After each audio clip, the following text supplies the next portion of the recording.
ચાલો બેનો, ઉમિયા ક્લોથમાં સ્વાગત છે તમારું ફરી એક વખત. આપણી પાસે ટોપમાં બહુ જ મસ્ત સ્ટોક આવી ગયો છે. ફરી પાછો રીસ્ટોક થઈ ગયો છે.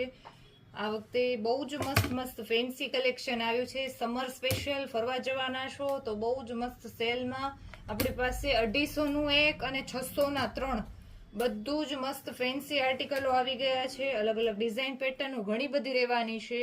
પર પીસ સિંગલ પીસ રહેવાના છે. ઓનલાઈન વાળા કસ્ટમરને જોવે તો વિડીયો કોલથી જ બતાવી દેવામાં આવશે. તો જલ્દીથી વિઝિટ કરજો. ઉમિયા ક્લોથની 250 નું એક અને 3 સાથે લેશો તો 600 ના 3 રહેવાના છે. એમાં શર્ટ આવશે, ટોપ આવશે, ટી શર્ટમાં પણ ફૂલ સ્ટોક છે. આનામાં બહુ જ મસ્ત અલગ અલગ વેરાયટીઓ રહેવાની છે. તો જલ્દીથી વિઝિટ કરજો. ઉમિયા ક્લોથની અવનવી અપડેટ માટે અમારા પેજને ફોલો કરો, લાઈક કરો ને શેર કરો. કમેન્ટ કરીને જરૂરથી જણાવજો અમારું કલેક્શન કેવું લાગ્યું.